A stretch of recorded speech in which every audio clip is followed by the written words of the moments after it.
Bonjour à tous, petite vidéo j'espère, juste pour bien mettre les points sur les i, peut-être il y en a certains qui m'ont entendu en aparté, c'est juste, il y a des personnes qui m'ont poussé et m'ont dit bon vas-y, si on se la prend en pleine face aussi, celle-là ça nous fera pas de mal. Donc je respecte la personne qui a envie de se prendre les choses en pleine poire pour que ça fasse conscience dans leur tête, hein, que ça prenne possession en fait de leur conscience en fait, hein, que ça s'éveille. Juste en fait, j'ai fait une petite note sur Shiva et Kali, hein, Shakti, et en disant bon voilà, il y avait des choses qui étaient potentiellement attendues de par le monde, etc. et que les choses ne se sont pas faites en fait de manière idéale, les conditions n'étant absolument pas idéales et ouvertes à ça, malgré des essais, des volontés.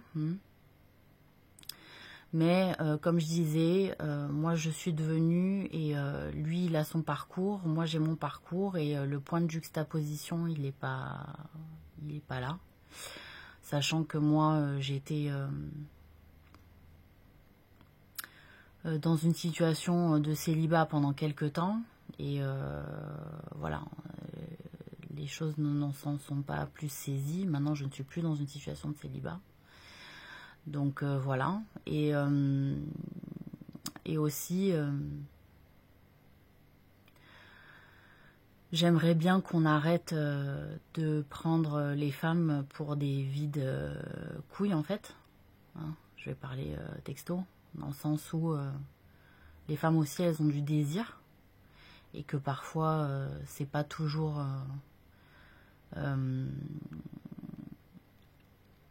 enfin on répond pas toujours aux attentes des femmes à ce niveau là. Et aussi que moi personnellement, hein, du fait de notre passif avec Shiva, je me suis réservé quand même pendant des siècles, et j'insiste des siècles, à pas faire avec n'importe qui, n'importe comment, n'importe quoi.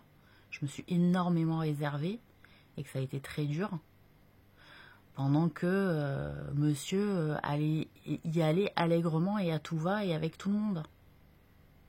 Et que quand personnellement, quand j'avais 20 ans, hein, la vingtaine, dans ma décennie de 20 à 30 ans, je suis allée 2 fois en hôpital psy aussi, parce qu'il était dans les parages et qu'il avait besoin de faire bouger ses amis, etc. Et que ça s'est foutu de ma gueule, et que tous les moyens, tous les moments où on pouvait le faire, et ben, il les a distribués à d'autres. Ça m'a violentée, moi. J'en ai pleuré ma race, à me tordre le ventre, en fait, de douleur. Vous voyez? Donc chacun son histoire, chacun son passif. Moi j'ai quelques griefs à retenir. J'ai des points de vexation aussi qui ne sont pas réglés. Et il y a des choses, on s'est trop foutu de ma gueule. Notamment là-dessus d'ailleurs. Tiens, elle va pas niquer, elle. On va niquer à sa place. Hein. Donc il y a des gens qui aiment bien les orgies, prendre le coup de quelqu'un d'autre, etc. Et que l'autre, c'est pertinemment le fonctionnement de la personne, valide quand même et va niquer avec l'autre personne. Je suis vexée. Je suis vexée. Voilà. Et je me suis déjà retenue en fait pendant des siècles, un peu plus, un peu moins. Voilà, je sais le faire. Hein. Voilà, donc quand ça l'a fait, quand ça a préféré choisir des amis à moi, soi-disant des amis, pour le faire dans mon dos, parce que tout simplement la personne avait envie de se les taper, plutôt que moi. Voilà. Ça fait un autre point de vexation en fait. Tout ça, ça fait mal, tout ça s'est accumulé en fait. Et que ça perdure, et qu'on apprend que ça a perduré dans le temps. Ce que j'ai appris les dernières années là, c'est que ça s'est pas arrêté en fait. Ben voilà, j'ai envie de dire, les choix ont été faits en fait. C'est toujours aller chercher ailleurs des réponses. Et que la réponse, elle est peut-être pas en Kali, elle est peut-être pas en Shakti en fait. Donc il y a peut-être des maîtres hindous qui disent si, la réponse, nous on y était, la réponse elle est entre deux. eh ben, je sais pas. En tout cas, c'est pas pour aujourd'hui. Voilà. Parce que ça a été trop lourd à porter. J'ai été trop seule. Que ça s'est associé avec des ennemis à moi. Que ça a niqué avec des ennemis à moi. Dans mon dos. Sans que je le sache. Voilà. C'est normal aussi que j'y mette pas beaucoup de cœur, en fait. Hein. Et surtout que, comme je disais, je suis plus célibataire. Voilà. Donc ça aussi, moi, j'ai un côté où je me suis engagée par parole avec mon homme. Je me suis engagée par parole avec mon homme. Donc les choses, elles sont plus comme elles étaient quand j'étais célibataire. Et que même j'ai pu être en couple pendant quelques mois avec une autre personne, d'ailleurs. Pendant cette année 2025, début année 2025. Vous voyez? Donc voilà. J'ai pas envie de rigoler. J'en ai marre qu'on m'explique que peut-être il faut que je fasse correctement les choses, etc. Les choses, je les fais terriblement correctement. C'est avec moi qu'on n'a pas été correct. Voilà. Surtout que quand on a été mis dans des geôles, hein, et que les gardiens des geôles nous disent non mais tu sais qu'ils niquent avec d'autres personnes quand même. Pendant que tu es en prison, Marie. C'est ça qu'on venait me dire. Il faut l'encaisser quand même. Il faut se dire, bon, je vais continuer à faire confiance parce que j'ai pas vraiment de choix. Mais moi, j'en ai marre d'être pris en otage à ce niveau-là et que je sois empêchée d'être avec quelqu'un d'autre, sous prétexte qu'il y a un côté de lui qui n'arrive pas à me lâcher, mais que quand il faut venir, il vient pas. Ouais. Voilà. Tout ça, ça fait mal, en fait. Ça a été des points de vexation. Marseille, j'en ai énormément souffert de ça. Voilà. Hein, et après, pour des petites erreurs hein, de positionnement, de je tourne à droite, je tourne à gauche, le coup ne passe pas. Donc, tu te dis, bon, dommage. Hein, je vais prendre mon mal en patience, encore. Voilà. Hein, c'est fort de café. C'est plus que fort de café, c'est violent.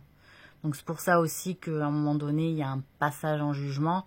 Parce qu'il faut mettre les points un peu au clair, de savoir quelles étaient réellement les intentions des uns et des autres et quelles sont les affaires qui vont sortir en réalité, s'il y a affaires qui sortent. Donc voilà, j'ai pas d'autre grand chose, enfin j'ai pas grand chose d'autre à dire, pardon, mais voilà, c'était juste pour clarifier parce que je sais qu'il y avait une grosse attente. Et donc voilà, en l'état, ma position. Et elle est plutôt ferme. Voilà. Parce que là, moi je rigole pas avec... quand je m'engage avec quelqu'un, après la fidélité, c'est la fidélité, quoi. Voilà. Sinon, je n'ouvre pas ma bouche, en fait. Donc ça, les personnes qui se disent ouais, Marie, de toute façon, elle prend pas ses trucs, elle nique pas, de toute façon, tant pis pour elle, hein, puisqu'elle se précipite pas sur les trucs. En fait, je me réservais. Voilà. Je me réservais pour un moment plus opportun en fait qu'un ticket dans un restaurant de vente en fait d'un ticket de resto quoi. J'attendais autre chose, je me réservais à autre chose en fait parce que moi j'ai vécu autre chose qui sont bien plus intéressantes en réalité donc voilà. Désolée hein, de me parler comme ça, de le dire mais voilà, les orgies, c'est pas mon truc. Il y en a qui prennent leur pied avec ça. Et ben, grand bien leur face. Moi, j'ai pas senti le truc quand j'ai essayé une fois. Il y a très longtemps. C'était pas dans cette vie. Mais j'en ai pas retenu un truc bien. Je me suis dit, bon, ça se dilapide quand même vachement, quoi, la sexualité là-dedans. D'ailleurs, les gens, ils font des trucs super bizarres, non, depuis, à force, non? Peut-être. Ils ont besoin de trucs bizarres. Bon, voilà. Donc quand la sexualité intime hein, du couple, elle est sacralisée, elle est préservée, on est quand même moins attiré par des trucs bizarres. Mais quand elle est sacralisée, c'est-à-dire qu'elle se passe bien, qu'elle est épanouie. C'est pas le couple qui ont l'impression qu'ils font un péché quand ils le font. Je parle pas de ça. Voilà. Hein. Donc ma position, c'est de me... prendre confiance hein, vraiment en moi aussi, de me positionner et de dire voilà ça je suis pas d'accord parce que j'ai vécu tout ça en fait et que là en fait non, c'est trop, c'est une souffrance, ça peut faire une douleur Mais à un moment donné, je sais ce que je veux dans la vie. Je sais ce que je veux. Et moi, j'aime pas culpabiliser, en fait. Parce que même si les choses peuvent se produire en réalité, je sais que je vais avoir une culpabilité derrière. Et donc là, le plaisir après, derrière, avec la personne avec qui tu es en couple, avec qui normalement tu devais être fidèle, et ben c'est pas bon. Ceux qui n'ont pas culpabilité, bon ben ils n'ont pas de culpabilité, quoi. Je sais pas quoi vous dire. Trouvez-vous un partenaire qui n'a pas de culpabilité non plus à faire les choses à côté. Mais voilà, moi j'ai une culpabilité, voilà, je suis comme ça. Je suis comme ça. C'est à un moment donné, je peux pas regarder la personne dans les yeux. Oh. Et puis en fait, je fais pique-pendre derrière. C'est pas possible. Voilà. Donc je me réserve du mieux que je peux parce que je suis pas parfaite, mais enfin, déjà j'ai un statut de sainte alors que je me trouve relativement normale. Donc je me dis putain, c'est quoi la réalité des autres? Désolée, hein, sans vous juger, hein, c'est juste je me dis waouh. Je me dis moi je me réserve, mais je suis la seule à me réserver pour de bon. Tu vois, ça fait chelou quand même. Tu vois ou pas? C'est-à-dire je me réserve en fait. Bon, bref. Donc voilà, bon. Du coup, maintenant je me réserve pour mon homme, quoi. Hein, avec qui quand même je suis mariée, hein, au passage. Donc on a été séparés, même si malgré le fait qu'on était quand même mariés. Et bon, voilà. Hein, donc j'essaie d'être comme ça. Donc, parce que j'en ai bavé aussi, hein, des gens qui n'étaient pas comme ça. Voilà, et que j'ai toléré, et que moi j'ai envie qu'on tolère pas pour moi aussi, c'est-à-dire qu'on me soit fidèle, vraiment, et qu'on se dise pas, si, en fait j'ai envie de niquer à droite et à gauche, même si elle est là, parce que j'ai autre chose à foutre dans ma vie que de gérer des histoires de cul des autres, en fait. Ou d'être au courant, ou d'en parler même. J'en ai rien à foutre, en fait. T'as envie de vivre des histoires de cul, bah va les vivre, en fait, tes histoires de cul. Va, mais sans moi. Ça m'intéresse pas de t'attendre, tes rendez-vous, tes trucs, tes machins, que tu m'expliques que la personne, elle est comme ci, elle est pas comme ça, elle est pas machin. J'ai pas besoin de me comparer à la personne, merci beaucoup, je m'en fous. J'ai besoin de, je sais pas, quand je dis le monde doit grandir sur mon profil, j'ai envie de dire, ouais, mais moi j'ai besoin que les gens ils grandissent, en fait, que ça s'arrête avec ces histoires de collège où on a besoin d'interchanger de langues de personnes. Je sais pas. Voilà. J'en ai déjà parlé dans d'autres vidéos, mais là je fais un point, quoi, voilà. Parce que tout ça m'a dégoûté, en fait. Et que, oh, bah tu aurais accepté les choses si tu les avais faites aussi, toi, les péchés. Ouais, mais moi je suis croyante, merde.